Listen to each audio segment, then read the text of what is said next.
Hey everybody, this is Cameron from Obnoxious and Anonymous, and welcome to the Twin Peaks Thought of the Day for Tuesday, September 5th, 2017. To be perfectly honest, I wasn't planning on doing a video tonight, but I was talking with Eric, who hasn't been on here in a while, and he was saying that he had kind of troubling, I should say, reactions to the finale of Twin Peaks. And so I said, well, instead of us just talking about it on the phone or on Skype, let's just throw it out there because a lot of people are feeling the same way. Also with me tonight is Frank, who I believe really liked the finale. So we're going to get his perspective. And then there's me, who is, I wouldn't say I'm 50-50. I'm more like 65, percent positive, but I still have some questions. I have read some fan theories out there that I can kind of get behind, but at the same time, I don't know.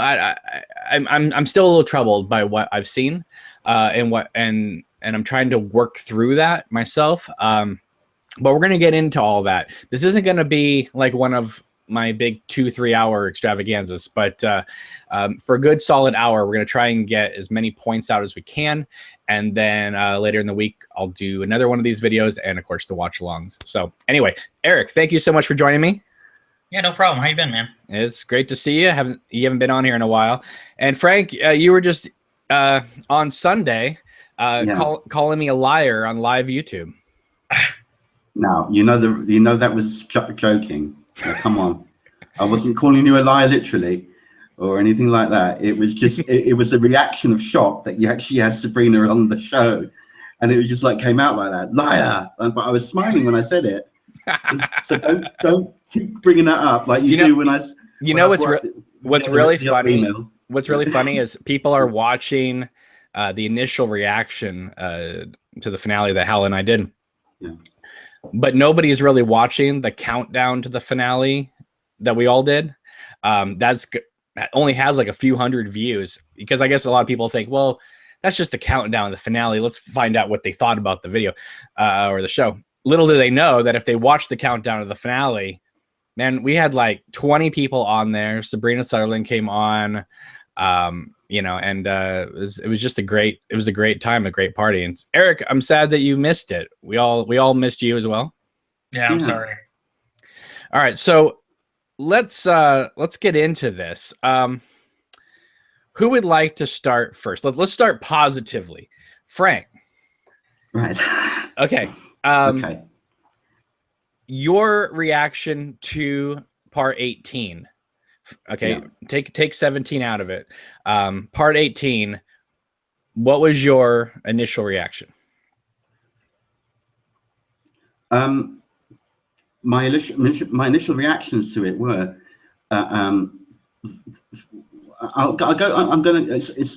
it's nearly all positive, really. Okay, I did enjoy it.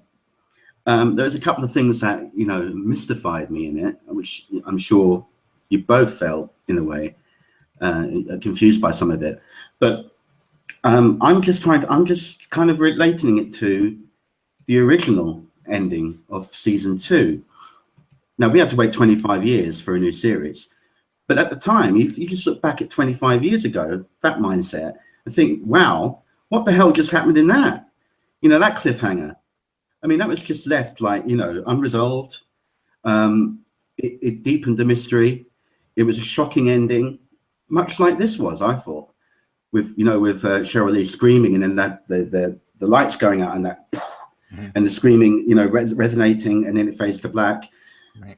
We're all, and again, we're in that kind of mindset, thinking, what the hell, this is shocking, this is confusing, this is all these different emotions going through. But we went through all that before, so I don't see why that really has sort of like divided people that much. I don't. To be honest, let me play devil's advocate here. I don't think anybody has a problem with that. I think the fans of Twin Peaks are on board with that kind of an ending. It may be a cliffhanger ending. It may give you the similar thing. I think what people have a problem with, and again, there's reasons for why this happens, of course. But I think what people have a problem with is that the Twin Peaks story ends, And it basically becomes David Lynch going, you know what? I'm going to just, in the 11th hour, I'm going to turn Twin Peaks into Lost Highway and Inland Empire.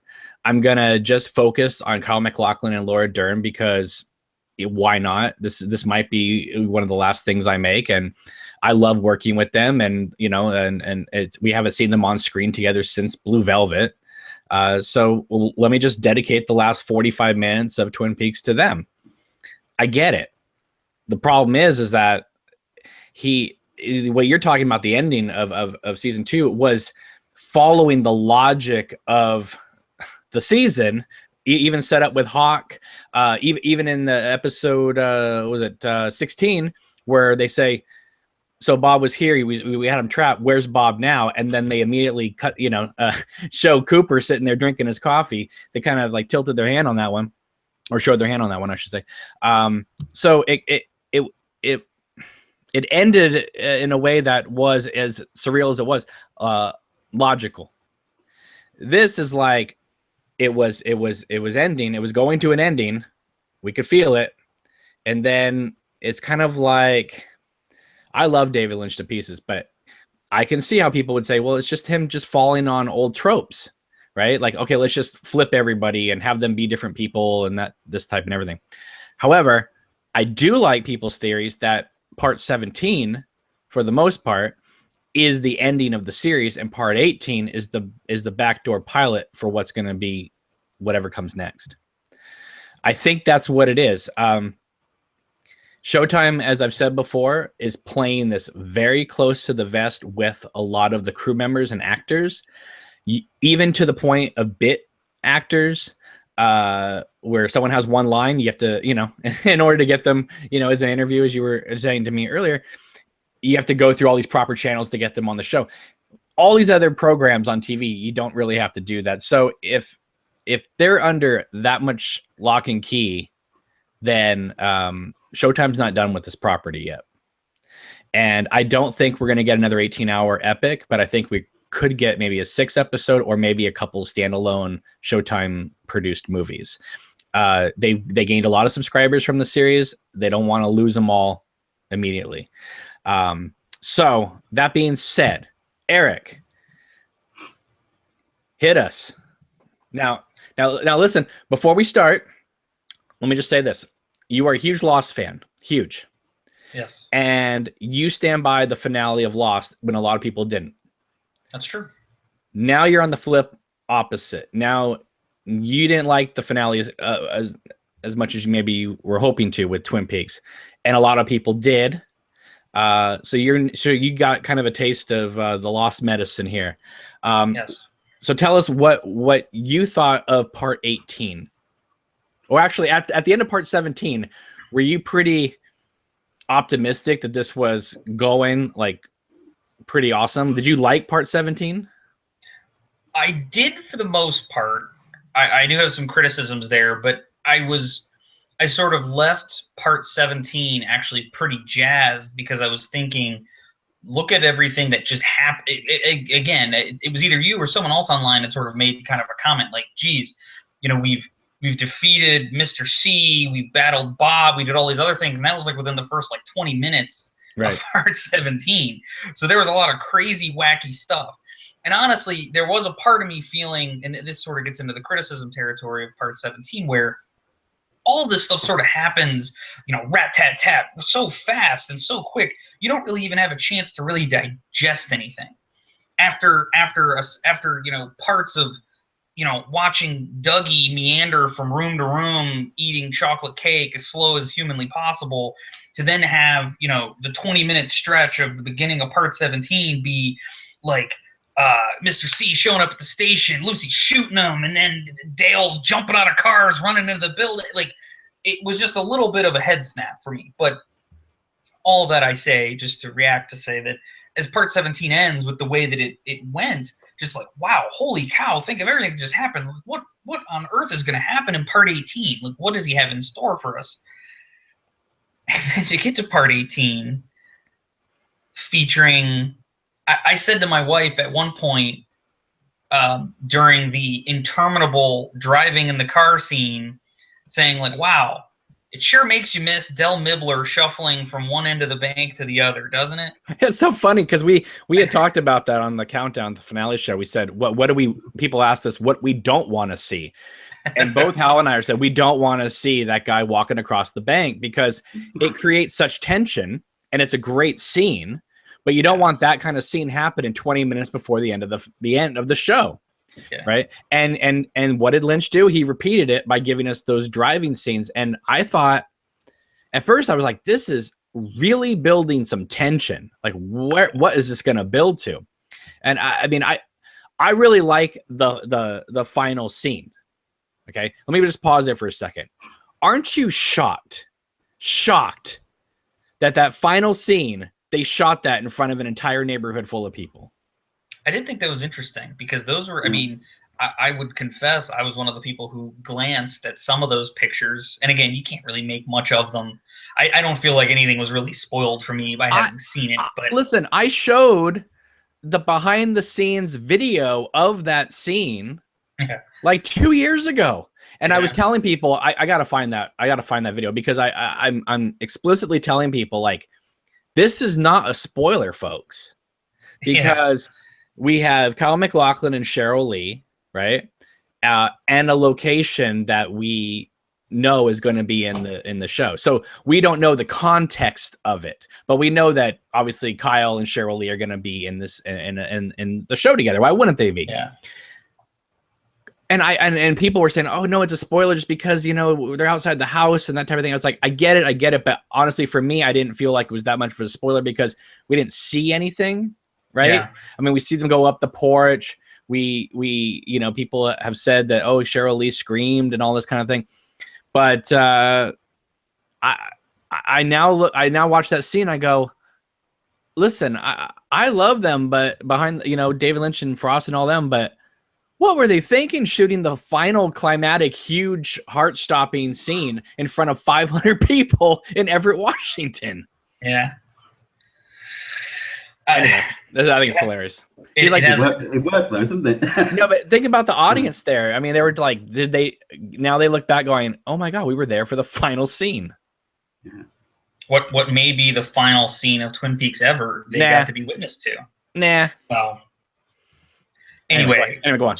To react to some of the framing that you put around it in referencing Lost and also your comments with Frank, let me just say, my response would largely be your response, Cameron, that the finale of season 2, as heart-rending as that final shot is, it is a logical progression from what came before in that season. I mean, you know, episodes way before Hawk gives his great speech about the dweller on the threshold and that you face your shadow self, and he sets all this up, and the truly, I think, the terrifying thing, other than at the time and subsequent thinking, God, we'll never know what really happened, is that it makes you think Cooper failed.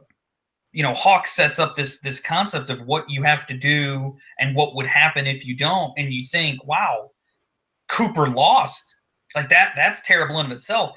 But then to compare it to Lost, though, what my problem is with people's criticism of the end of Lost is I don't feel like there's anything illogical within the world of Lost leading up to that finale. I think everything that happens in that finale makes, again, logic is a four-letter word or whatever. But it's called the internal logic of each show. Yes, that's right, and that's what I mean. In the internal logic of Lost, that finale played out.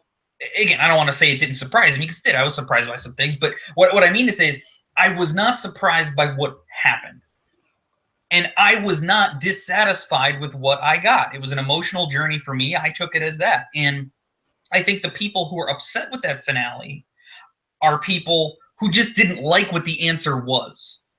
They didn't like the answers they got. And you know, I think that's fair, but to say that it was terrible because you didn't like the answers, that's where I disagree. This finale, and part of my reaction to it, I think, is wrapped up a little bit in some of kind of like the fan swell support that's out there, and we've talked about this, that happens with David Lynch stuff, where there are these David Lynch acolytes and the guy could just kind of like film a turd and like, you know, intersplice it quickly and, you know, flash a bright white light and they'd call it genius.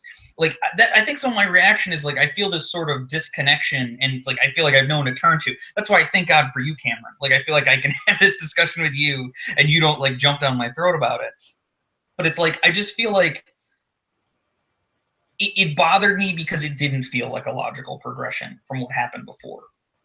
It bothered me because also too, after 25 years, again, only 12, 13 for me, but after all this time, you know, we get to the end here. And after this season where we kept being told, kept being promised, oh, it's all going to make sense in the end. Like, oh, all these things, all this patience you've had, it'll pay off. Trust us, it'll pay off. And you're not a, you didn't expect everything to be a bow. I mean, how? No, you know. not at all. Right. Not at all. And to your point, I think the final scene definitely did give me chills. It was effective in the sense that I was like, I was thrown and jolted. But I think my reaction to the final episode is a reaction. I can't disassociate it from everything that's come before.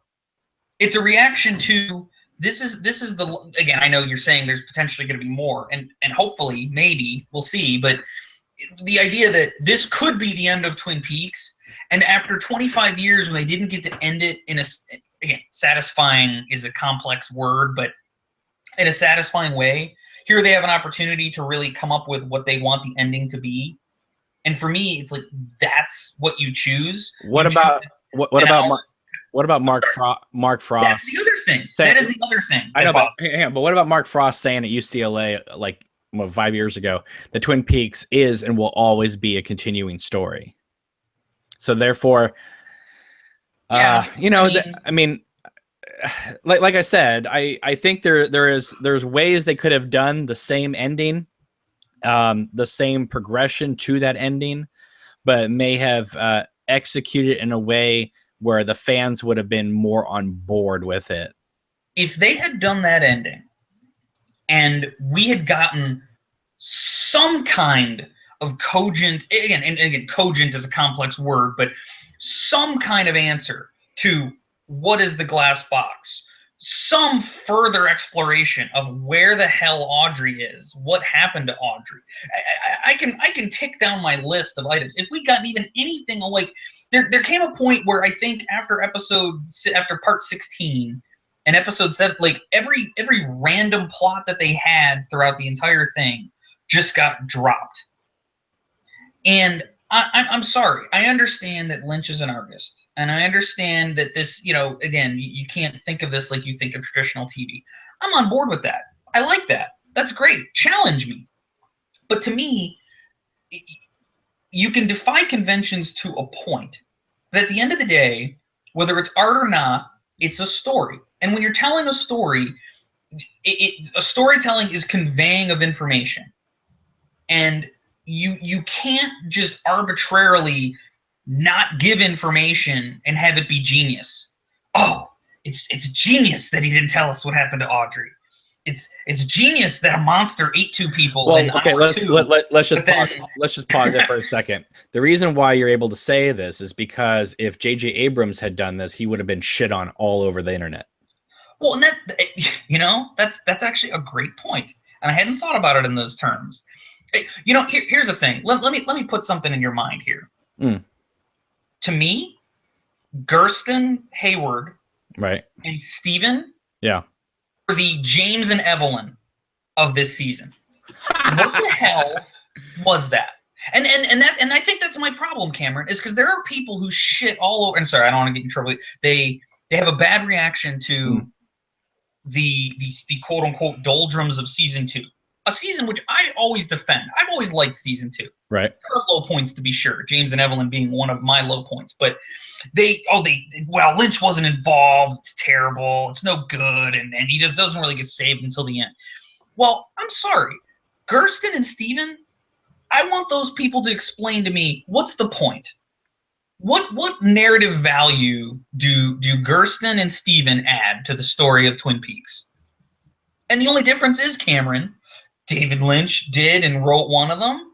He didn't really do and didn't write the other one. That's the only difference in my mind. Well, look, the thing is about Twin Peaks: The Return is you know, I remember before it came on, you know, we didn't want Twin Peaks, at least a lot of people on this podcast didn't want Twin Peaks to be a regurgitation of something like Inland Empire. We wanted Lynch to kind of do Twin Peaks. And I don't care about, and I know he wanted to take Twin Peaks into a new direction, and that's fantastic. I have no problem with that. What I think, looking back on it, okay, I'm taking a step back. One, I think that one of the things that he did with Frost is, I mean, they some of this thing is planned so meticulously. Mm-hmm. It's astounding by like the fact that the Woodsman poem is the same length as the glitches that Sarah Palmer watching the boxing match and all that, right? I mean, that's insane that is that planned out. Other times it just feels like Lynch is like, wouldn't this just be a cool scene? Let's just have Gersten and Steven next to a tree. And that's fine. You can have that scene. Yeah. But it's like, okay, why does that scene have to be as filthy as it is a dialogue? If you have to turn on the subtitles to understand most of it. Yeah. Why did they decide to give Audrey so many expletives to say? Where she doesn't cuss really in real life, so it just came out awkward. You know, well, you've always been very resistant to the idea of the show characters cursing ever since. This is different. This is different. This is different because this is 25 years later. Fire Walk with Me takes place around the same time as the original show. So yes, I have a problem with Bobby Briggs saying "Jacques, you crazy effing Canadian" because he didn't cuss at all in the original show. So I have a problem with that. 25 years later, it's its own thing. So I really didn't have an issue with that. And you know, overall, here's the thing, Eric. I'm going to be honest with you. I really like the last scene. Mm-hmm. I really like that. I like it like once he meets Carrie Page or Laura or whatever, all the way to the end. I like all that. And yes, I think the driving scene's a little too long. They didn't have to stop for gas, but whatever. But I do kind of like this Back to the Future, you know, Biff ending or whatever, you know, where it's like all of a sudden time is now different. I just I have no, I guess what I'm saying is they could have easily gone from Laura saying, "Where are we going?" and Cooper saying home, and him taking her by the hand and walking her to her house and having that ending, that same ending. Sure, she may not be Carrie Page, but have her be Laura Palmer. They walk in the house. Laura walks up to her bedroom. Her bedroom's different. This isn't my house. What are you talking about, Laura? This is your house. All of a sudden, this lady comes in. Who are you? I'm Chalfont. What's going on? They walk outside the house. Cooper looks around. Where are we? Laura screams. Lights go out. Everybody would just go crazy. Yes, it's the cliffhanger ending, but we got rid of all this Richard Linda motel. They walk into one motel, they come out, Cooper gets into a different car out of a different motel. You know, Cooper 20 minutes before the end of the finale is like beating up cowboys and boiling guns. It's just listen, I understand. Those scenes have their fans, and I don't have a problem with those scenes. Are well acted, they're well written, they're well directed. I'm just saying, if you logically look at the story, you could have gotten to the same point at the end by just eliminating 45 minutes of that, and you would have kept the viewership. So instead of seeing 30%, 35% totally on board with this, and a lot of people not on board with it, I would say you would probably get about 70% on board right now. And Showtime would probably be a little bit more enthusiastic about continuing forward. Now, that being said, despite what Kyle and other people say, I can attest that Showtime is definitely wanting this to continue. They do, but not in the 18-hour thing. It's going to be either 6-hour or a couple standalone movies. Anyway, Frank, let's get you in there. Yeah. Well, I appreciate both what you're both saying. You know, it's not like it's in any way you know, like if you don't like something, you know, that's, you know, I'm going to disagree with that or anything like that.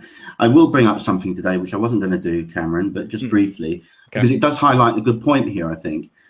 And it's nothing to do with you guys. I'm just talking about the general vibe I've been getting from other fans. People fans I don't know, just fans, a fan, and someone's got other friends that I don't know have gone onto their thread and attacked them in a sense. We're not attacked, but kind of saying, look, we really hated episode 18. Don't watch it. And I thought, hasn't my friend, got her own mind? She's a long-term Twin Peaks fan. If she wants to watch it, right? Yeah. I don't have nothing against you, Cameron, being sort of in the middle, or anyone like poo-pooing it or saying I didn't like it for this, but to impose that on someone else and say you shouldn't watch it just because I don't like it is pathetic. Oh yeah, that's the only thing I don't like. I have nothing against people not liking it or certain things about the series. That's fine, but when you start telling people not to watch it, and start getting a bit vitriolic like that, that's not on. Yeah. And that's some of the fan mentality which I hate. Well, let me throw this out, Eric, because even if you are disappointed with a lot of the resolution because in a way it is, I get what people are saying, right? That this, because Laura was saved, that it created this time-space continuum, etc. I'm never upset with what happened in the show. What I'm having to contend with is the execution of that whole section. I think I don't think it was bad. I just think it was unclear for a lot of people, and people don't want to end an 18-hour movie completely unclear. Yes, Mulholland Drive can do that, but that's a 2.5-hour movie, not an 18-hour saga. Right. Okay. Well, and keep in mind, it's not just 18 hours. To my mind, it's a 29 episode series plus a 2-hour movie plus 18 hours. Sure.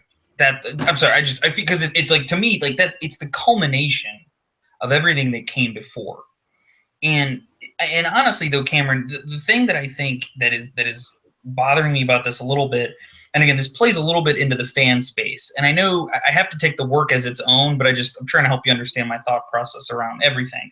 Is that the series Twin Peaks, the pilot, the subsequent few episodes, dreams and this kind of idea of, perception and reality was maybe a minor component. Like, obviously Dale Cooper had dreams. That was one of the most kind of genre bending things at the time. But this idea of like parallel dimensions and alternate realities, to my mind, this is out of left field. It really is. Eric, to have some fans, listen, hold on. Okay. To have some fans kind of let's discuss it. Okay. But let's watch the pilot all the way through part 29. Mm-hmm. And you help me understand where the alternate realities are, where the time travel is. Well, and by the way, those are cool concepts. I'm okay with it. We already got that in the original series. Major Briggs showing up in the World War I outfit. Okay, like one quick shot. No, but honestly, it could have been any. There could be any explanation for that. And, I would question whether that was even the intent at the time, though. That's the thing. Well, I think it was the intent at the time. But what I really liked about the return was that, all right, part 18 aside, even though I didn't hate part 18, I honestly feel that Lynch decided to take Twin Peaks. Like a lot of times we were saying over the last few months that he was taking Twin Peaks, working within Twin Peaks, but also infusing it with a lot of script ideas from things that he couldn't get off the ground. So he was using Twin Peaks to kind of throw that stuff together. That's great. I have no problem with that. Okay. The frog moth and all that stuff. That's fantastic. I could care less. What I have an issue with is the idea of, well, I love working with Kyle and I love working with Laura Dern. So I'm going to just turn Twin Peaks into Lost Highway at the end. Where there's no build up at all. We're going to have, okay, I understand the time-space continuum has been messed up. So therefore Laura didn't die. Then Cooper didn't come to Twin Peaks and he never met Annie. But because Diane was trapped in the red room, now they had like a torrid love affair for 25 years in the red room. Okay. That's new to me, but it seems less like Cooper and Diane belong together and more of like Lynch going, I just want these characters to be, I want just Kyle and Laura together and I want to go on a road trip with them. So there isn't anything built into the story logically or surreal, that's not even a word, surrealism or whatever, to take us in that direction. It just felt like Lynch and Frost, and I love them to pieces, but it really seemed like, same thing with Mulholland Drive. Oh yeah, well, I kind of ran out of ideas here, so let's just do this. And then they got back on track with the whole Carrie Page stuff. But for about 25 minutes, I'm telling you, from the majority of people that I've seen online, they tuned out.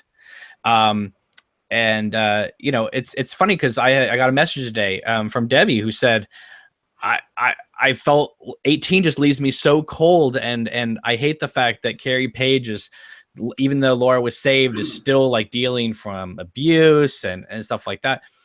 And I don't know, but when you look back at the series, listen, there's some emotional moments in this series, but you have to admit, okay, and this is not a criticism, this is just a fact.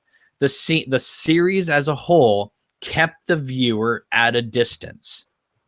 It never allowed you, except for Dougie, it never really allowed you to become emotionally invested in any of the characters. The reason why you were invested with Ed and Norma is because you had 25 years to think about the original series. If you hadn't seen it, there's really no emotion. I mean, that's what I'm saying. There's not a lot there. So when Laura says, where are we going? And Cooper says, we're going home. Well, that's emotional. Why? Because we've lived with this thing for 30 years. Right? But you weren't, the most emotional stuff in the series is what?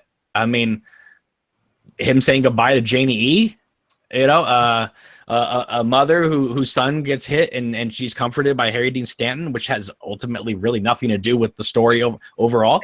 So that's another one. So the emotions that we got and we felt just kind of came and went sporadically. It wasn't like we were the original series. All right. And I'm not saying that this makes the original series better. I'm just saying this is what makes it different. The original series, you embrace those characters so they were just fully formed. You took them in, that you let them in your heart. What happened to them, what mattered to them, happened and mattered to us. Yeah. This series, I felt like this was very much almost Kubrick, where it was like you were involved, but it kept you at such a distance that you were almost looking at these characters like as ants in a petri dish, as opposed to something that you got really invested in. That didn't mean I wasn't invested, but that's because I'm a David Lynch Twin Peaks fanatic, and so yes, I'm naturally invested. But I'm not stupid. I mean, I can look at that show and say, well, yeah.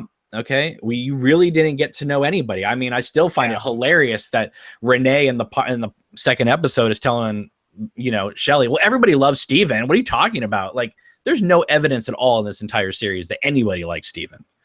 Yeah. So, I mean, but here's the thing, though. Take 18 out of it. There are too many scenes in this series that I would never give back.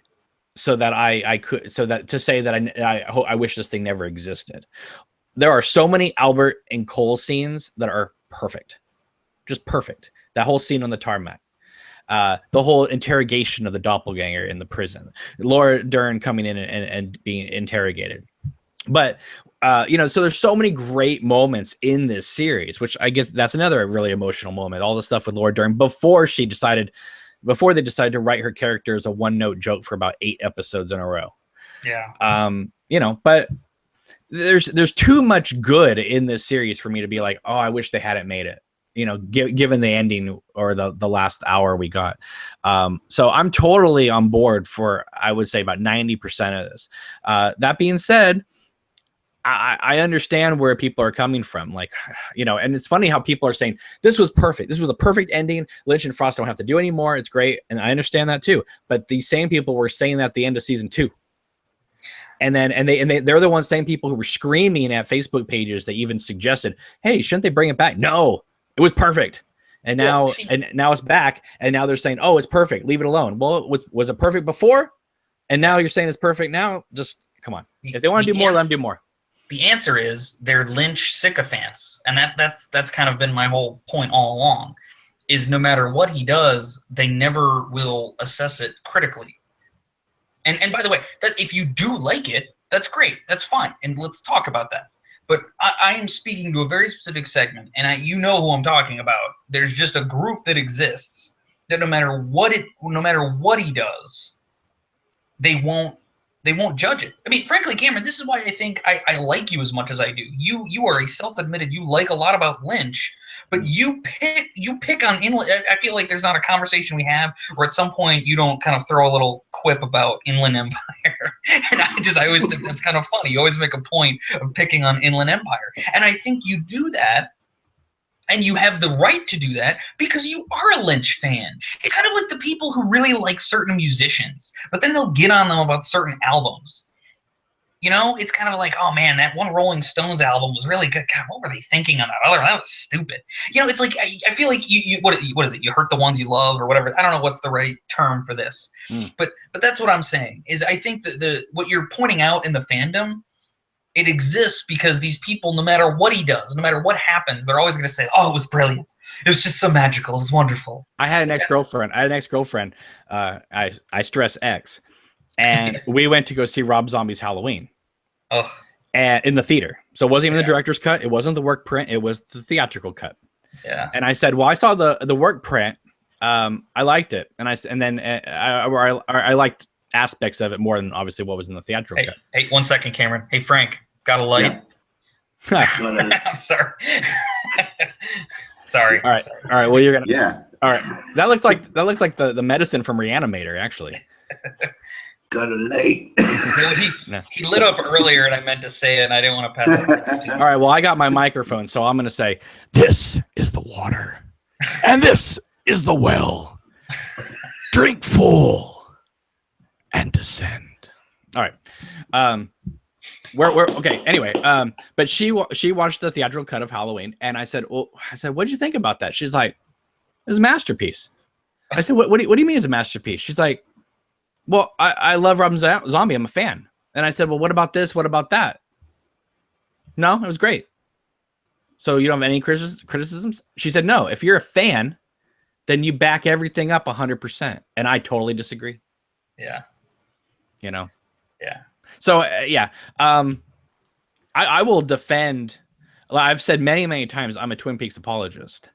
And I will defend a lot of stuff. And I will defend a lot of things with this new series as well. And I understand that's the thing where a lot of people will come at you with. They'll say, well, you just didn't understand it. No, I understand things. I just know that what is well executed and what is maybe not. Yeah. That doesn't mean that any of the scenes are badly acted, written, directed, but I do think that you cannot tell me that every single moment in this 18 hours was just masterful. Like, you're telling me there was just not one thing wrong or one thing you didn't like. I would certainly never suggest that at all. I never suggest that. I'm the same. I absolutely. Lynch, I didn't know about David Lynch until I saw Twin Peaks the first time round. I hadn't heard of him, I have to admit. And then I got interested in knowing more about him, and then that kind of opened up, like me looking back at the old films, and then I became a fan of him, through his movies and so on. But up to the point of Twin Peaks, before Twin Peaks, I didn't know who he was. Same with the cast as well, You'll bear in mind, they were all newcomers at the time, as well as the new cast now. Most of the young characters in the original Twin Peaks were unknowns.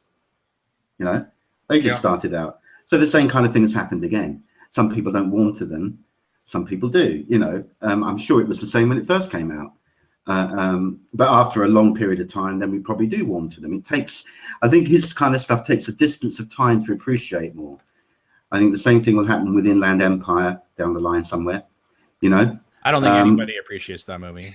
I like a lot of it. I'm not saying I like all of it, and I'm still confused by a lot of it. and it is a hard ride. I'll admit that at any time. I tease you out there. But, I know you guys like the movie. I see people in the chat say they like the movie. It's just my little dig. I try to be funny with it. I'm never mean. Robert Bridget in the chat says, "Are you guys trying to say that anyone who enjoyed this fully are brainless Lynch devotees?" I don't think. No, I'm not saying that. Oh no, I'm not. Yeah, and I'm not saying that either. I'm saying those people exist, though. Yes, they do. Again, I'm not accusing everybody who likes it of that, but I think there is a segment of similar to the people that Frank is referring to, who are very wrongfully, in my opinion, telling other people, "Oh my God, 18 is terrible, don't watch it." That is not my position at all. In fact, the only way that I have the opinion that I have, and I'm kind of racking my brain over this whole thing, is because I did watch it. And so if I'm going to have any kind of meaningful discussion with anybody about it, or I want people to understand how I feel, you have to watch it. To me, you can't have an opinion on it if you don't watch it. You know what I mean? So there's two sides to that coin. So I'm not accusing everybody of that, but I think we've seen these people, and I think we've seen them in all kinds of other things. I mean, you can talk about this in politics. The people on your side do no wrong. Certain musicians, everything they do is wonderful, no matter whether it's good or not. I mean, this exists everywhere, and I'm just saying that the Lynch fandom is no different. What about these articles that are coming out saying, this is the most brilliant thing that television will ever get in the history of the medium? And I'm like, wow, what a great clickbait article. I mean, it's great right now because the Lynch and Twin Peaks fanatics are eating that stuff up, but it's just because they just come out of something so huge and kind of mind blowing that what else is there to say but show of the decade. I can see, and the thing is I'm able to compartmentalize some of this because I can recognize this was massively bold what they did, and they're again part 8. For as much as I'm annoyed that we don't really part 8 sort of exists on an island, whatever, we can debate that another time. We knew that, yeah, right? But that was still holy crap. Lynch filmed that, edited it, did sound design for it, and put that on TV. That in of itself is an accomplishment. That hour of television was pretty great. And again, I know it begins with kind of a piece at the beginning that was more like the rest of the show, but I recognize part 8 as an achievement. I still struggle to understand just about anything I watched, but I recognize it for an achievement. I absolutely do. And similarly, I would say, because again, I think I've been coming off as relatively negative. I want to be clear. The world is better for having had Candy entered into the universe. I loved that character. I thought that Amy Shields was great. I think she's I enjoyed that character. To me, she was a very Twin Peaks character. Similarly, I liked the Meacham brothers. I felt like I enjoyed the program very much when they were there. They felt But that's what I liked about those guys, because I honestly thought when I heard Nepper and James Belushi as being these gangster types, I thought we're gonna get another Mr. Eddie type of thing. Okay, and you know what? They went the opposite way with those characters, and I loved that. Yeah. I'm glad they just weren't the heavies in Vegas. Oh yeah, And that was the thing, is we were given a bit of a head fake on that. We thought that's what we were gonna get, and really it could be something else entirely. Which I very much casino mafia and let's be honest here, Eric. I mean, let's just real quick. Let's talk about some of the really great stuff. That whole scene in part 16 of Hutch and Chantel outside Dougie's house, and that whole comedy of errors where they just got gunned down. That is a fantastic scene. It is. It's similar to me. It is similarly a letdown, just in the sense that these two characters have kind of come a long way, and they've been this dangerous force, and just this random guy kills them in this random scene. That's great.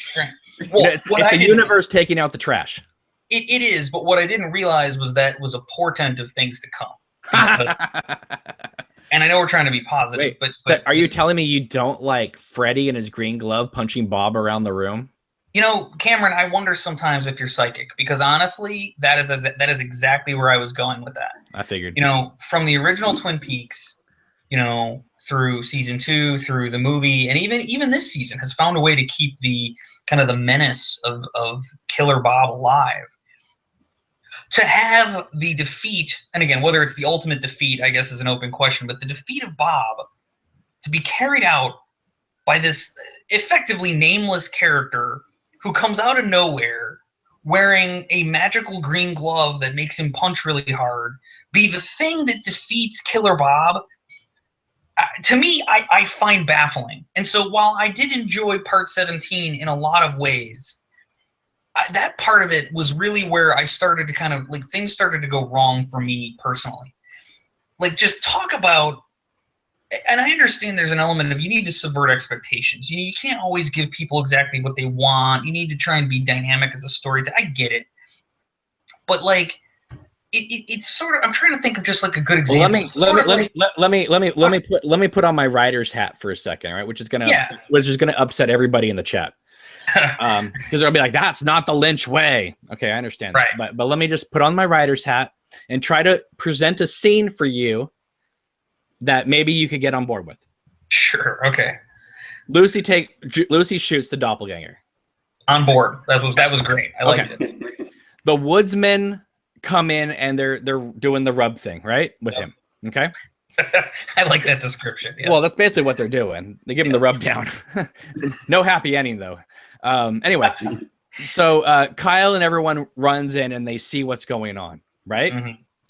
The woodsmen never having this much of an audience before, and especially the way they took out Bill Hastings, turn and charge the group. Yeah. Freddy then, as they're grabbing Mitchum brothers' heads, Freddy is able to crush their heads and kill them. Meanwhile, the ball comes out of the doppelganger, and while Freddy is taking on the woodsman and everyone's kind of scrambling around, it's Cooper versus Bob in the middle of the room. Same scene, just moving some chess pieces around Wintermere, and it becomes infinitely more mythic and less comic booky. And I think but see, here's the thing. I think comic booky, because comic books at least pay off their threats. To use your point, it's sort of like, Professor X versus Magneto. Like that's the villain and the hero. This is like, Magneto versus Slingshot. Like just random guy shows up, but I had fighting the villain. And I had the same issue with the season 2 finale. I've always had an issue with it. Everyone always says that's the most brilliant Lynch episode ever. In fact, I think there's great scenes in it. But in a lot of ways, I almost think the season 2 finale, especially a lot of the stuff in the Black Lodge at the end, I think a lot of it's ill-paced. I really do. I think that some of it I think really works, and some of it I think is. It gets a little old. It gets a little stale, even in the 20 minutes. And I also think that the whole thing with Cooper versus Wyndham Earl and then Bob showing up, I always thought back then, I understand the point of it and why it's done the way it is. I always thought it was way too anticlimactic. And I feel like this, in a way, is similar to it. And what I don't like is the implication that this is silly. This is getting sillier because we all live inside a dream. Like, okay, like that's the easiest thing. It's like I love reading articles where they say, well, maybe this happened because is it future? Is it past? What a great conceit for a screenwriter to be able to just say anything. Then is it future or is it past? So much so that like a lot of the time discrepancies in the series, I kind of like, because I can go, well, if Cooper screwed up with the space-time continuum, that would explain why things are all messed up. Right. And we got that infinite symbol. So so this is all happening at the same time. Yeah. But I personally was like, for Cooper to be like, take him on, Freddy.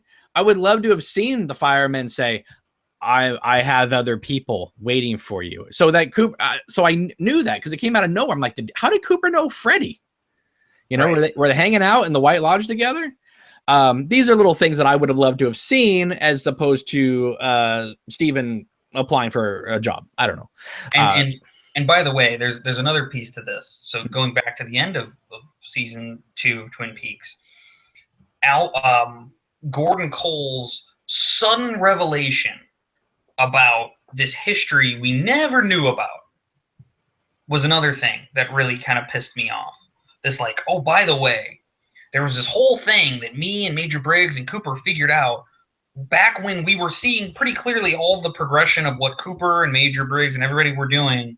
But no, you didn't notice that on the side we had figured out this whole other thing and you never knew about it, and it's coming to fruition now. And the reason that frustrates me is like, you know, the end of season 2 was actually pretty like, again, are there gaps in time when that could have happened? Sure. I understand as a conceit, it's possible that it could have happened. But to me, if you want to get out these nuggets of story, these elements of narrative that, oh, there's this evil force and there are these other things. And again, I've already seen this stuff online. Lynch is trolling us because that's basically just a Japanese word for to explain, to tell. And so he's trolling the world with that one.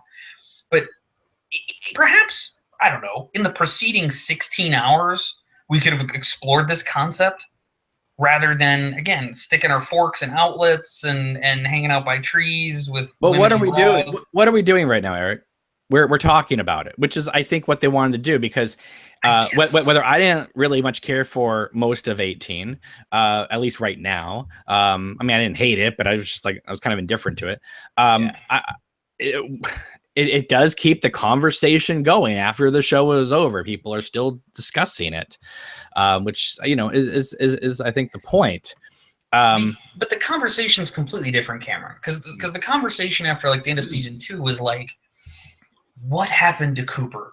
Did Cooper really fail in his test?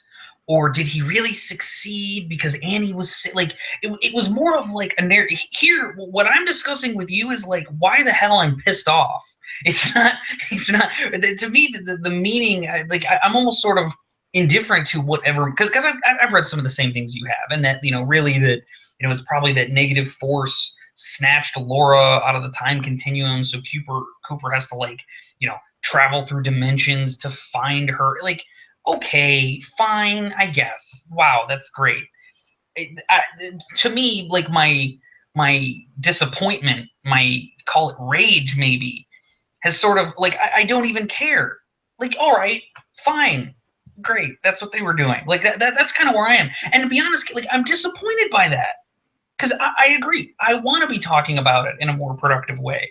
Instead, I'm angry. It almost makes me, like, the reason that I feel this way is it makes me almost not want to, like, go back to watch the original 2 seasons. Yeah, well, here's the thing. That's where I am with this, and that's the hurt I feel. And for a lot of people who don't know, you actually live in this area, so you are surrounded by the locations of Twin Peaks, so you're reminded of it every damn day. That's true. Okay. And I'm just totally losing my train of thought because there's so much stuff to dig through this. I mean, let's just throw out a couple things. One, the ending of season 2 was heartbreaking when I first saw it. The reason why is because it seemed like the show was less about, obviously, the murder of Laura Palmer and more about Cooper's journey from innocence to corruption. It ends with him as Bob. Now, keep in mind, for a solid year, Cooper was Bob. He had been overtaken by Bob. It wasn't until August 28th, 1992, when we went to see it in Fire Walk with Me in the theater, that we found out that no, the bad one got out and the good one is still in there. So for a year, we just assumed that the doppelganger had, like, jumped into Cooper, and so he was just Bob. Fire Walk with Me clarified that. Okay, great. Right. All right, now let me throw this out because I'm now jumping to a whole different topic now. I don't know why I just have to say all this stuff, or else I'm just going to forget it. Okay, here's one of the reasons why I think it's going to continue. All right, we have that scene in part 17 where Cooper shows up and Fire Walk with Me and sees Laura talking to James. Right. Now, they really played out that scene in its entirety almost. And I was really watching it because I knew that they were going to have to cut back and forth between the Laura James conversation and Cooper watching them. And we also got that great Back to the Future 2 moment where she screams and we realize that in the movie, she's really screaming at Cooper being in the background. That's fantastic. Okay. Now, They could have cut away to Cooper at certain times, and we get that one shot of him like seeing them standing there is kind of that new shot of them by the bike. Yeah. Okay. Well, we get this we get this moment, and I thought, okay, this is going to be the cutaway moment for these lines, and they didn't do it. They actually showed us the lines.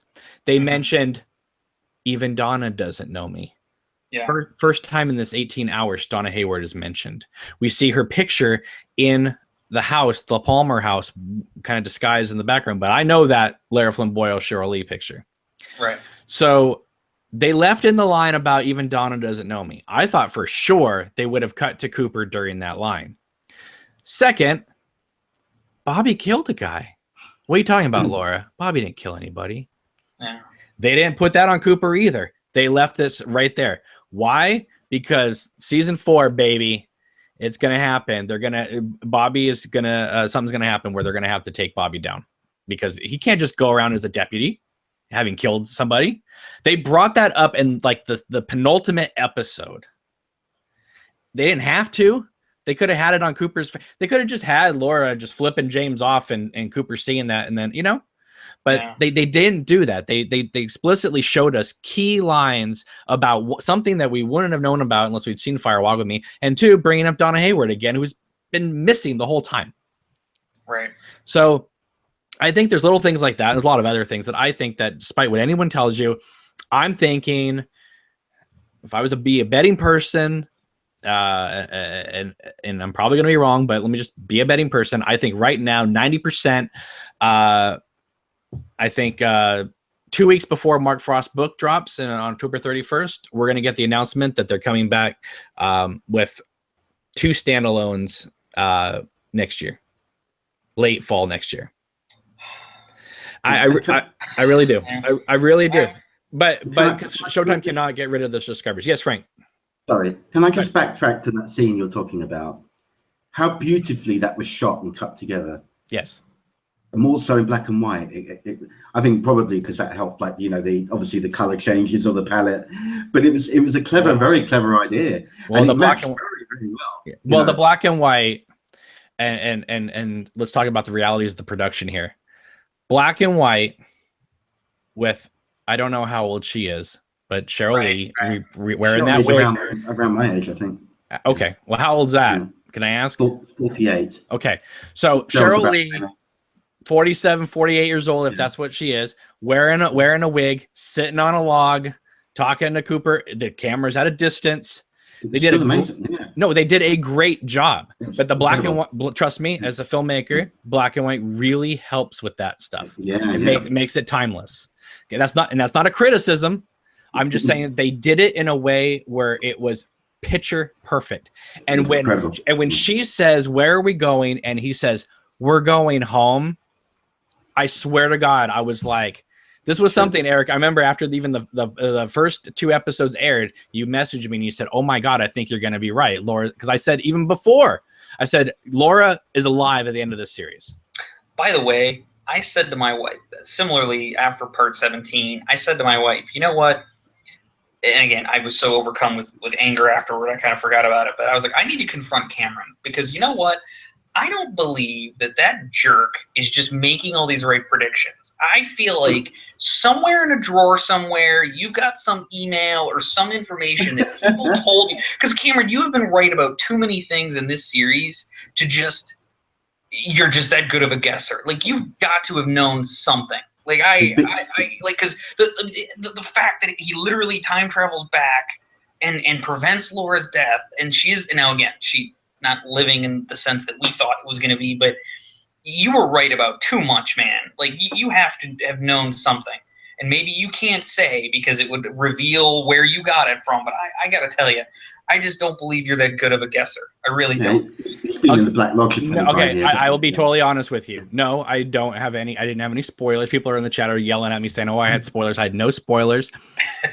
The truth of the matter is, and call it BS all you want.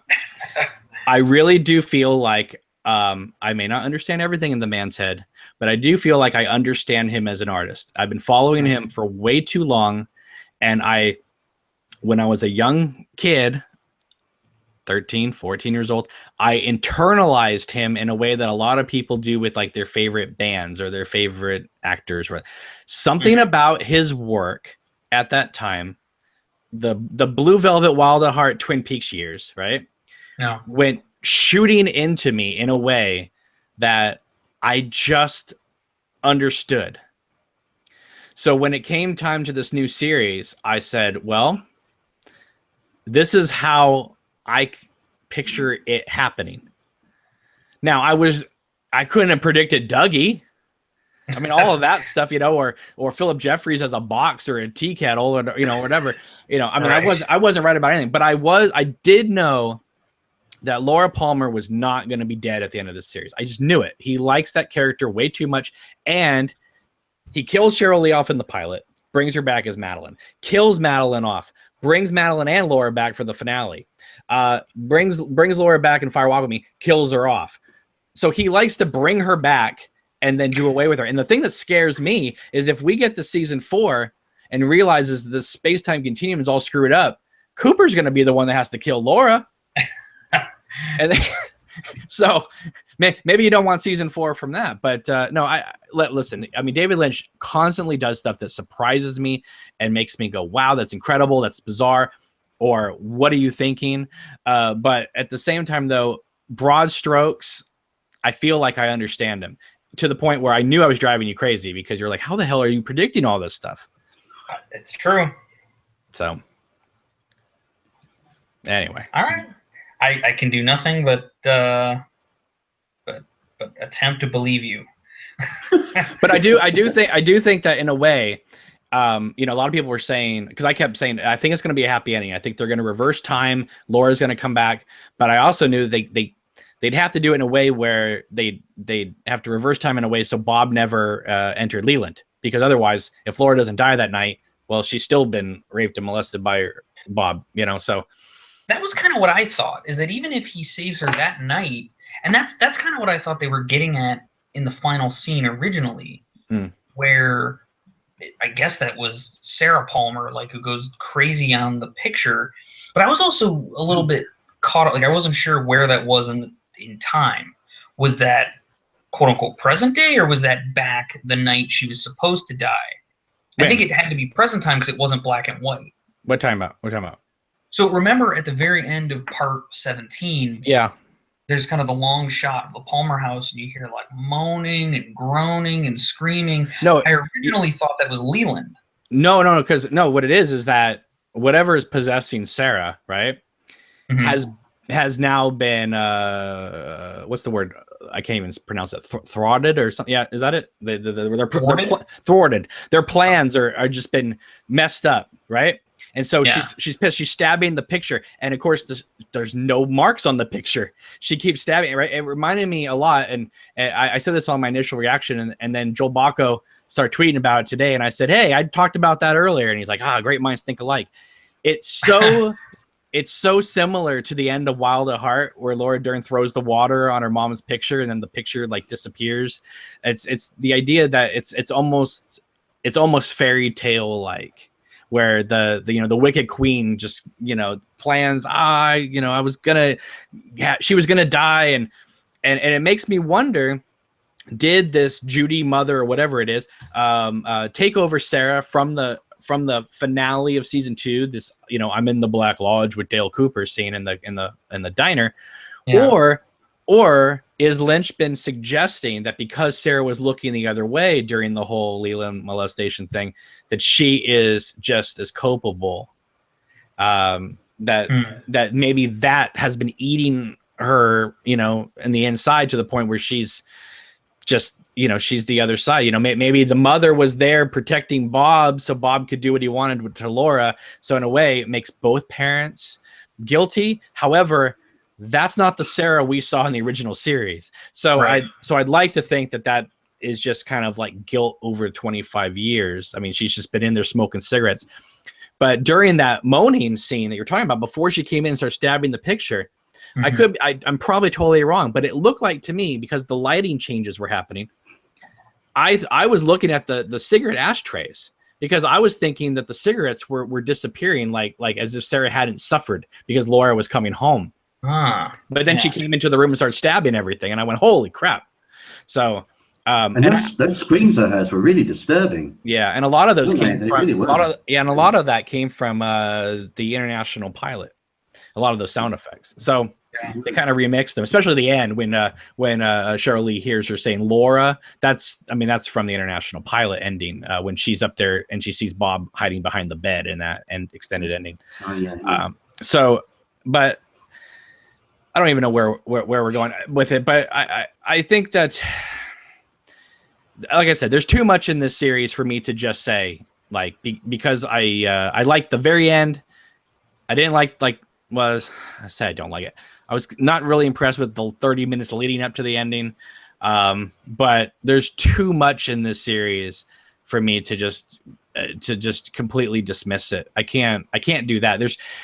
We're having these discussions a few days later. Yeah. It's we're talking positively, negatively, but we talked all summer about this. I mean, when was the last time we had a summer of David Lynch? And for the most part, I know the whole Dougie stuff was starting to get to you, but looking back, it does kind of make logical sense, right? The 3:15 and all that stuff with the episodes and everything. It's kind of clever and cute, but I understand it. It would drive you a bit bonkers because I know you kept messaging me going, "When are we done with this Dougie stuff?" And I was thinking, I was almost to the point where I was going, I don't think Dougie Cooper's coming back. I think he just might be Dougie all the way through. Yeah. And if you look at it from a story point of view, the first 3 episodes of with Cooper, that's the story, and the last episode and a half is the story. Everything else is like Lynch laying down a groundwork of the Dougie thing and then being able to fit in what other stuff in there. But the primary story is those 4 hours in the front and the back end. Because when people said well, okay, he comes back as Cooper, well, we're gonna have like a mano showdown for like 12 episodes. No, because you couldn't comprehend what would the story be. Well, Cooper came back and they got rid of the doppelganger in 25 minutes. Right. It's that kind of thing. So I don't know. Anyway. Yeah. So you're right now you're working on a piece for your blog on this, right? Yeah, I needed to get it out of my system. This helped actually a little bit, so maybe it won't come out of me as fast as I was going to. Well, I can put a little more thought into it. The good news, Eric, is that people in the chat are really happy with tonight's video because they're saying this is a very well-balanced discussion. We got numerous thumbs up so far, no thumbs down. No, I'm not daring you to give me a thumbs down. But we got 70 people in the chat. Nobody's hating on you, so don't feel bad. So, but I'm sure there's fans out there that feel similarly to me, and I'm trying to. The thing is, I'm trying to be fair about it. I think I've definitely been negative. I have, but there were bright spots. There were absolutely things I like. I mean, again, I was ecstatic when I saw Cooper return. I was a big fan of I am the FBI and all those cool things. And there were various things I liked throughout. But it's it's sort of balanced with. So here's something else. And I'm sorry, I don't want to take us down a new road, but it's just Hawk to me. Hawk was sort of a narrative driver through a good portion of the series. Cooper's sidelined, he's Dougie. Various other characters don't really seem to know what's going on. And Hawk kind of rose to be sort of a character who was pushing some things forward in a way that he didn't really get to do in the original series. And I thought that was pretty cool. And again, he's the character who had all the interactions with the log lady, which was really sweet and very poignant. Well, let me just pause you real quick. I think the reason why he got to do a lot more, not only because I think that Hawk is an important character when you break it down, but I also think that having Michael Onkey not there raised his role up. Yes. Yes, you'd have to think that maybe he might have been he and Hawk may have shared some of that narrative territory. I tell you right now, Hawk and Sheriff Truman would have been the two going up to Glastonbury Grove in the first 2 episodes when they went to go check out the log lady's message. It would have been the both of them. Yeah. Yeah. But then okay, so all that happens, and then in the final scene that he gets, he's basically just kind of just standing there on the side. Like he doesn't really contribute, and then he even shows up late. Like he walks in sort of after a bunch of things happened, and it's just kind of like, what a waste for Hawk's character. And there'll be the people who will say, and I get, because you alluded to this earlier, it's like, well, if you're thinking like a regular writer, that's not Lynch. Okay. Yes, but Frost is. What? Right. See, and that's the other thing is I felt a little bit of a betrayal, because I felt kind of like, there was the Lynch and Frost who created the pilot, who really architected the whole of season 1, which I think is universally beloved in the fan base. And then season 2, there's the debate there, but then Lynch goes off on his own and makes Fire Walk with Me. And yeah, it's had this sort of renaissance now, but for a long time it was a very divisive film, and that was largely just Lynch. And then here we thought, okay, you know what, you're going to have a really kind of artful mind of Lynch kind of tied back down to a narrative structure worked on by Mark Frost. I kind of feel like Mark Frost just kind of, I don't know, like I don't feel his influence as strongly in this. I think you're probably right in that some of the ways that some of the things are very meticulously like planned out and paced, and just some of that stuff I think is probably the hand of Mark Frost. Mm-hmm. But I'm sorry, part 18 feels almost exclusively like Lynch. Oh, I guarantee it. It mostly is. I see a lot of people were saying, I don't feel Frost at all in the series. I felt him throughout the whole thing. I just felt that he was trying to kind of keep up with David's ideas and try to work them in. Yeah. Now, let me throw out this thing real quick. And again, we're not trying to take up all night, but I said this before and someone else brought this up in the chat. And so I just want to restate it for any new viewers there. If there's one thing I'm completely disappointed about, if I was to say this is one thing that I feel like they completely dropped the ball, and that is they didn't use Ray Wise at all. Yeah.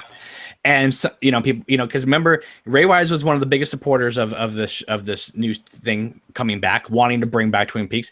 David Lynch is the one that patted him on the leg and said, "Ray, the town's still out there. You may be dead, but we'll be able to work around it." So here's how we work around it. He says, "Find Laura." Great.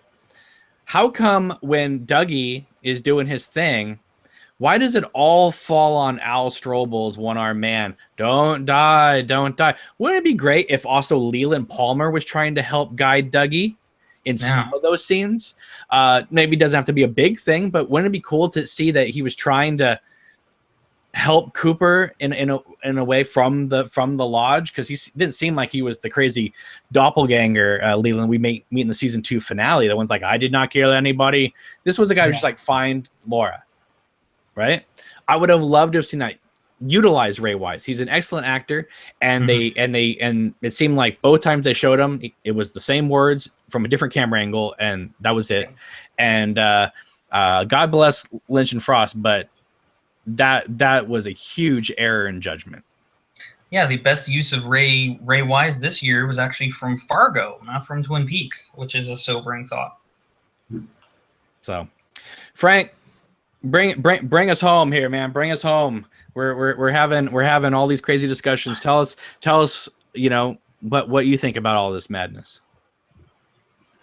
My thoughts really just to go back to the final episode is that there are, and I'm sure you all agree on this, or this anyway, I don't have to tell you, is that there are an awful lot of plot strands there unresolved that would suggest to me pretty strongly that we're going to see more of this. Yes, I agree. There's so much hanging there, and not least the final shot we see, could develop into another strand again, and kickstart the whole, relaunch the whole thing again, perhaps. I think you may have said earlier on, Cam, I can't remember why. I've read it online as well. Some people are alluding to the fact that episode 17 felt like the end, and episode 18 felt like the new beginning. like that was season, you know, a new season. Yeah, kicking off. It felt very much, you know. yeah, it felt like very much like it was Lynch doing Evil Dead 2 or something. We're just going to drop them off in a different time and see what happens. I mean, when Cooper says, "What year is this?" One, we never see what he's referring to. I've seen people online say it has to do with Laura's, like, the shrubbery outside her house, but that's, I mean, the fact that they didn't show it to us is another thing that makes you kind of wonder, well, what did he look at to make him even think to say that? But all along throughout the which whole is, I think, season, it's kind of cool in a way that we don't know what it is. But yeah. We've never known really what year it's set in the whole season. Oh yeah, it's always been very ominous, you know. Well, that's you know, that's the thing. You see, Right. so he's landed there with this Laura lookalike, and whether she is Laura, just forgot herself. We don't know yet. But it's just intriguing that, you know, that line is that's gonna resonate. That's gonna be like the "How's Annie" line, you know, for a long time with people. Well, then I guess like the "How's Annie" line, we will never find out what year it is because we still don't know how Annie is. Yeah. Well, the so thing is, it's spilling into so many different things. That's the thing, you know. I brought this up on the initial reaction, but I'll bear repeating it. So the original series is supposed to take place in 1989, right? It's supposed to, yeah. It's supposed to. Okay, now what's okay? If you read the Fire Walk with Me script, Laura Palmer's walking down the sidewalk to go meet Donna when we first get introduced to her, right? And in the script, it cuts from that scene to the FBI offices for the whole Philip Jeffries moment in the script. And David Bowie, you know, Philip Jeffries starts talking about 1989 and that type of thing. Yeah. Well, one of the reasons why his scene was so cut up is because they decided to move it before the Laura Palmer introduction. So they had to cut out the 1989 reference because they then transposed it to 1988. Yeah, so that's another Banks, right. So that's that's why that whole scene is another reason why that whole scene is so truncated. Yeah. Because after that scene, that's when Cooper goes to Deer Meadow and then talks to Diane and says, you know, who knows where or when. Then it says 1 year later. Yeah. So, but that scene is supposed to be in 1989. So, well, and he likes that sort of questioning it, doesn't he? He says it like with a question mark. It's 1989. As if he's unsure, he's kind of like confused. And, well, that's the thing is because that's supposed to be February 10th, I think, right? Something like that, yeah. Right, yeah. which is interesting because notice how Cooper says to Gordon, it's 10 a.m. on February 5th, right? Yeah. Well, it's interesting he says that because it's supposed to be 1989, right before Laura dies, not the year before, right? So, so when Cooper talks to Philip Jeffries in The Return, he's saying that's the day he wants to go back to rescue Laura Palmer.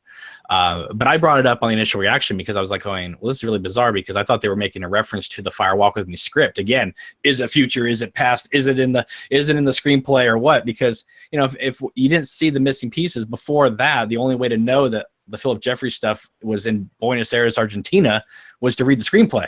You wouldn't have known that otherwise. And the fact that they kept throwing in all these references to things that, like, it made it very apparent that the missing pieces was dropped so that, yes, I know they wanted to release these scenes, but I think they were dropped primarily to get you ready to understand details of this new series. Right. Because Lynch was in charge of editing those deleted scenes. Mary Sweeney did not edit those deleted scenes. Because those missing pieces came out while they were writing the new Twin Peaks. Correct. So they had that. Obviously they had a mindset of what they were doing at that point with the missing pieces. You know, in hindsight. Right. Right. Because if you go back and you watch those missing pieces, with the exception of the Jack Nance thing or a few other moments that are just nice to see, like the Hayward scene with the rose and everything, and there are a lot of moments where you go, I can see why you released this because this is going to play a factor into this. And it did a lot too, yeah. Yeah, and listen, for the most part, I think The Return was a great success. And yes, I'm disappointed that we didn't explore the Audrey thing better. I honestly don't think, in the grand scheme of things, I love the dance moment, and I did kind of like her and Charlie as it went on, but I wish there was a little bit more to it. I think one of the reasons why I think the series rub people the wrong way too is because of this Inland Empire approach of we are going to give the actors this scene a day or two before we start shooting. Almost all the actors are going to be independent of each other in each individual scene. Ben Horn's really never going to leave his office. Dougie and Janie are over here, so that none of the actors could really discuss anything. So therefore, they could keep the secrets more. So I think that's kind of they were so fearful of things coming out and being spoilerish that they just kept everybody apart from each other, and so there was no real connective tissue to a lot of it. It just all felt like scene, Jerry Horn in the woods, scene, and it wasn't like it all just felt like disconnected fragments. Now that's not a criticism. That's they obviously decided to do it that way, but now you can decide whether or not that was the right or the wrong way to approach it. For me, it didn't bother me so much, but I knew what they were doing. And I can understand why some people wouldn't like that, because part of the charm of the original Twin Peaks was seeing all the characters at the diner or at the sheriff's station that felt like a real town. We spent more time in Vegas and in the Dougie town or New York or wherever than we ever did in Twin Peaks. Then they bring in Red, as Shelley's potential new boyfriend, completely dropped. Although I've been contacted by people saying, well, I was there when they were shooting other scenes with them, and that they never made it into the film, which I think is astounding that they shot an 18-hour movie and didn't put everything in it. So are they going to release? Again, that could be, a good reason that might split. But then I've also heard, come up again. I've also heard another thing, which is never going to happen, but I've also heard another thing, that there's so much extra stuff that they shot that Showtime has actually tried to get Lynch to release a B-side to this series of more things you missed, kind of like the Inland Empire, more things that happened. And I can see that coming out. Maybe they won't call it The Missing Pieces. Maybe they'll call it something like that. More things that happened too, or something like that. And give us 2.5 hours of scenes that will be like, oh, that goes here, that goes here, that goes. I'll bet you that will eventually happen. I would prefer, Cameron, if they have got that, I would prefer that they utilize that in a new season. Really. Yeah. I think it would be more wholesome to have it presented in the new season if we do get one. Now I have George in the chat right now saying, "Oh, I'm glad Ed and Norma got a happy ending," and I want to say, did they? Because she kind of blows him over for this other guy, and then you have this long shot of Ed just like this, like kind of meditating, and then her hands come up behind him, right? And I kept thinking of the Gordon Cole thing, we live inside a dream, and who's the dreamer? And I thought, is Ed imagining Norma coming to him? I mean, yes, we see him kind of, or her telling this guy like, oh, I want to be with my family, blah, blah, blah. And I thought, oh, here comes the Annie reference. Here comes the daughter Linda reference. No, didn't get that. But but I'm almost wondering, because we never see them again. Yes, we get the Shelley smile. There's a very good possibility that Ed came running in 25 years later, and she was just like, now, like what? And that he imagined that. There's no way to say yes or no. They left it so that you could just think about it yourself. So I can't say for sure that really happened, because that same scene happened at 6 episodes to go in the original series, when Ed comes walk in and grabs Norma and says, "Will you marry me?" And she says, "Yes." So we already had that scene in the second series. Yeah, but then all things fell apart, didn't they? That's probably why. True. But it is kind of weird that again, it's not a criticism. I just think it's a little weird that Ed just sat around, married to Nadine for 25 years, and waited for her to just say, "Okay, you can go," and he's like, "Okay." It's weird. I think he just felt so guilty for shooting her eye out. And I know that might sound funny, but I think in truth he did. I think he just stayed with her because he felt guilt. No, I get that. I get that. But even over that length of time. But we don't even deal with their characters for like 14 episodes, and all of a sudden she shows up with a shovel, and she's like, "Okay, you can go be with Norma." It's like, well, that's really convenient, isn't it? Yeah. And then we get this great scene with Otis Redding music and everything, which, by the way, is from Monterey Pop, which is 10 minutes from where I live, where they filmed that concert. Oh, nice. But that scene is fantastic, but it's very much transcendental meditation with him just sitting there at the bar, and then like her hands come up. It's very dreamlike, and that's the point. I'm not saying that it's didn't happen. I'm just saying the way the whole series is playing, the whole thing is constructed to be what is real, what is not real. But I don't like the fact that a lot of fans are out there saying that there was never an Agent Cooper, much like when they would say there was never a Diane. Now they say there was never a Cooper, there was never a Diane. It was, they pulled the Mulholland Drive theory out, which drives me nuts. Going, he was actually a middle of the road, middle-aged guy named Richard that just had a dream that he was Cooper. Like, wow, way to ruin the whole series if that's the way you look at it. Personally, because Cooper and Diane have that sex scene to the same music from Part 8 from the record, makes me wonder. Are the two kids from Part 8 Richard and Linda? Oh, that's interesting. They never gave them names. No, they didn't. No, that's right. It's very possible. Not I don't know what that means and why two 12-year-olds would be making out in a motel room, but all right. Yeah, I don't know. Again, got the time differences. I do kind of like that. I like that kind of idea and that kind of theory. But yeah, there's so much to discuss, and we are only just scratching the surface. But Eric, I know you can't be on here all night, so why don't you wrap up your final thoughts for right where you are right now, Tuesday, September 5th, 2017. What are you thinking right now? I'm working through it. I feel hurt. I do. I feel like something that I very much loved. I'd never professed to have the love of Twin Peaks and David Lynch the way you do. You've been with it longer. I think that gives you the ability to love it deeper.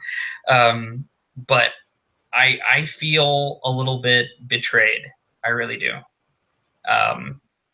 And so the reason that I feel hurt from that is because I so loved the original series and even Fire Walk with Me, that this tarnishes it in my mind a bit, because I feel like I can never watch it again and work through the progressions and meet the characters and meet Annie and get, up to that point and then get to this and just know, okay, never know what happens to Donna.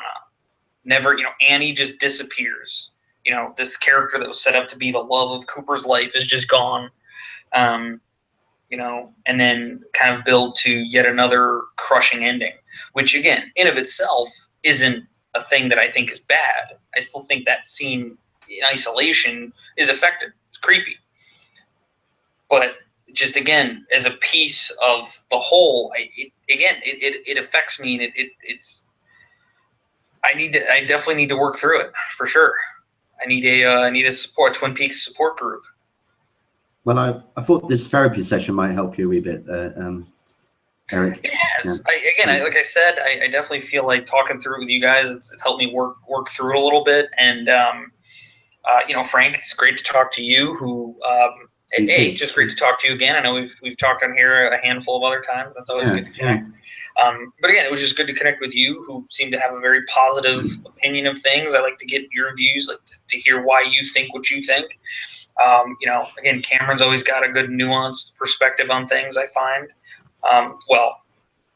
Everything except for the secret history of Twin Peaks. But that's, again, there's a whole other podcast, because that was the other thing, because I found myself thinking, well, now I'm even more confused. What the hell was the book? Like, apparently the show was going to help me understand the book, and now I'm... No, the book, the reason why the time discrepancies obviously is because of what happened, which is why I think maybe...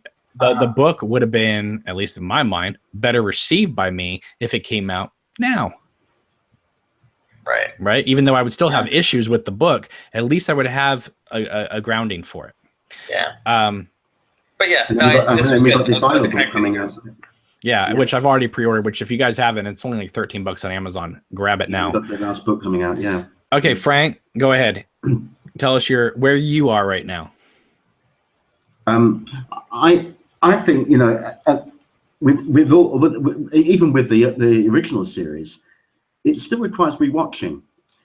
we were talking about, we still talk about, and up to the point when this series came back, before that, all we had was the original series to talk about. 25 years on, and it's amazing to me that that's stuck with us in our psyche all that time. We were still bringing up new, you know, like theories about it, this, that, and the other, dissecting it. We'll be doing it, whether you like this or not, you know, or you like to, you know, elements of it, perhaps, or whatever. Good or bad, we're going to be talking about this for a long, long time. These 18 episodes, I'm sure of it. You know, we went 25 years with the original series of movies. So yeah, exactly. And I don't see why this can't be the case either, because there's so much in there that takes an awful lot to understand. And I'm not saying it's a bad thing, but it got you thinking, just like the original series did. And I think that will keep us going for many years. You know, and again, maybe in time, you know, down the line, people will come around to things more and enjoy it more, perhaps. You know, it's the same. It happens. That's the kind of like thing that happens with loads of things. Same thing with Fire Walk with Me. You know, a lot of it was critically destroyed. You know, at the time. Destroyed by his mother here. Or what was that sound? Sounded like that someone gonna disappear. No, actually, Fire Walk with Me. Despite a few fans, you know, positively looking at that movie, let's not forget that movie got destroyed because the Twin Peaks fans flipped their middle finger to it in 1992. Yeah. And I have never suggested, and I know a lot of people, even now, a lot of people are coming around to it more, are now saying it's like Lynch's masterpiece. I don't agree with that. I don't think there is such a thing as a masterpiece. I don't think there's anything that's utterly flawless, ever. There's always things that certain things you're going to pick out that you don't enjoy. You know, so to call it a masterpiece, I've never called a movie a masterpiece, and I like Lynch. So don't get me wrong on that. You know, there's things I will not, you know, there's certain words that are out there that I don't quite agree with. You know? Right. People are saying that Mother is now in this chat now, or in this stream now. Yeah, I mean, listen, I adore Fire Walk with Me, but there's two things that make it impossible to call it Lynch's masterpiece. One, if you can watch the missing pieces and think any of these scenes should have been in the movie, then it's not a masterpiece, because there's more you could add to it. Second of all, I adore Fire Walk with Me, but you cannot understand it. I don't care what anyone says, to fully understand it without seeing the original series. So it's not a standalone movie. Blue Velvet is a masterpiece because it's its own thing. Okay. And Blue Velvet has an ending. which by the way makes it look like Jeffrey dreamt the whole thing, but he didn't. It still is the waking dream. He comes out of it, but there's Sandy and the Red Robin and the ant and all that. So it gives you the illusion like it's this beautiful daydream that he came out of, but it wasn't. And so it was a happy ending. Sorry, bringing up Blue Velvet, and again, I don't want to start up a whole new chat here, but bringing up Blue Velvet is actually a good point. Something that I was trying to dig into a little bit earlier, and we went off on a tangent. But Blue Velvet was very much kind of the deconstruction of like the small town America, and Twin Peaks is very much like a spiritual successor to that concept. So the only reason why I have a problem with, not that I generally have a problem with like parallel universes and time travel and all those other things, that's cool and I love them, but to have like some fans and people argue with me that like, oh well, that was always part of Twin Peaks, I just fundamentally resist it, because you watch the pilot, you watch season 1, and again, season 2 starts to lay out the string on other fantastical concepts, but Twin Peaks was at its heart about small town America and how a small town reacts to the death of a girl they didn't really know, and the seedy underbelly of that town and what people are really like. Like, that was Twin Peaks. And Twin Peaks can be other things. It absolutely can. And the story can evolve and grow. But to make it seem like, oh, well, this ending, part 18 is so wonderful, it's so magical, it's the culmination of it. Like that's where it starts to break down for me. Because I just don't feel like when I watch that pilot and they think about, well, what will the end of this be? it'll be this FBI agent character rewriting time to save the murdered girl. Like, no, that never felt to me like that was going to be narratively where this story would lead. Okay, well, that being said, I have no problem with them reversing time and doing that. That's what I kind of wanted to see.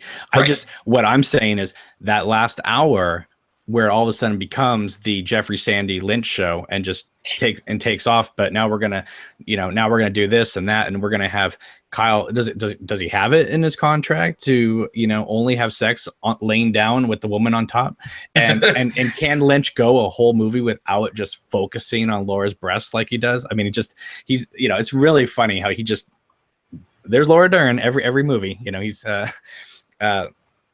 And if anything, this show, like I adore David Lynch, but my God, I mean, he even threw in a Viagra joke in this finale, and there's so many like shots of like Krista Bell's ass where like the camera pans down and listen, I've never thought Lynch was a misogynist at all, and I still don't, but I think he definitely let his old man perviness kind of come out a little bit in this series.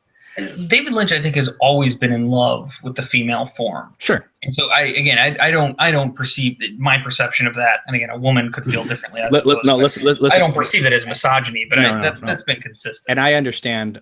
I'm making a joke here, but also because Denise Bryson, or Denise as she's now known, says, Gordon, you have a thing for very young, attractive women. So even the character is being called out for it. So that I like to talk and make funny little jokes, and some people get upset in the chat, but it is what it is. But yeah, I mean, I don't. If you put a gun to my head, I do not think for one instant that this is the end. I don't know. We got the Mark Frost thing coming out. Would it be okay if it ended like this? I guess. I mean, I'm not really having a problem with it, but I really don't. I really don't think it's going to end this way. Showtime's not going to let it happen. They own this property. If they decide to just get Leslie Linka Glatter over from Homeland, who directed the episodes in season 1 and season 2, they could do that. I mean, when Lynch dropped out, I mean, I honestly, I know people get all offended about it, but this series, yes, Lynch had to direct the whole thing. Moving forward, we can bring in other people. I have no problem with that. As long as maybe Lynch and Frost are kind of overseeing it, they go, hey, what about this idea? Yeah, it sounds pretty good. That falls into our continuity. Great. I think you could do it. I mean, I don't think you just bring in this hotshot, person, that just directed some little horror movie, but you find people, find Tim Hunter, find Leslie Linka Glatter, find the other directors that really made the standout episodes in season 1 and 2, and let them come in for a couple episodes. Lynch wants to just do they want to do a 6-episode series, and he wants to just kick it off with the pilot. Go for it. Because listen, Lynch directed 6 episodes in the original series. Those are not the only 6 good episodes in that series. Agreed. There's a lot of great, and despite what anyone says, Mark Frost wrote on almost all of those screenplays or those teleplays, whatever, for Twin Peaks. He may not have taken the credit, but he reworked so much of that stuff. So, people like to give Lynch all the credit. Mark Frost deserves like 50% of the credit. Yeah. At least, because there was, the period where Lynch, everyone says he disappeared, which again, I think we dispute, but during that period, Frost, like you say, was at least doing a pass on every script. That's confirmed. People told that the production people have told us that. No writer ever got a script through without Mark Frost's hand being on it in some capacity. Yeah. All right. But I really think that if it does come back, I can't see Showtime investing in anyone but Lynch and Frost to do it. No, but I'm saying they could get them on board, and maybe Lynch doesn't have to direct every single one of the 6. Maybe he does 3 of the 6. I think he'll direct all of it. Fine, then great. No, that's just my thoughts on it. I just think that because they've had so much investment in him, right from the beginning of negotiations, they really wanted Lynch on board, Frost there, and I just feel that that's the way they'll move forward with it. If this had been a ratings just like slam dunk Game of Thrones, 16 million people watching an episode, it would have been announced that they were coming back with a new season, whether Lynch was on board or not. Right, by now. But it wasn't. I mean, it was a success, but it wasn't the huge success. And and breaking down the production, Showtime had money in it, but a lot of the money came from overseas as well. So they weren't completely worried about footing the bill for it. Sure, yeah. So obviously, I mean, Lynch is going to be able to do what he wants, and he's figured out a way to now do what he wants under the name Twin Peaks. And I'm okay with that. But I do want it to, when I say logically, I don't mean like it needs to completely make sense, but it needs to feel correct. And the only reason why some people are saying parts of 18 feel correct to them is because a lot of it is just they're happy just to get anything that comes their way. Mm-hmm. And I'm saying that yes, if I think about it, I can make it make sense, right? But you already carried me 17 and a half hours into this thing. Don't make me having I'm not. Yes, if you want to pull the whole Mulholland Drive thing where you're going to make me analyze everything, do that 16 episodes in. Don't do it in the last half hour of an 18-hour movie. Yeah. Right.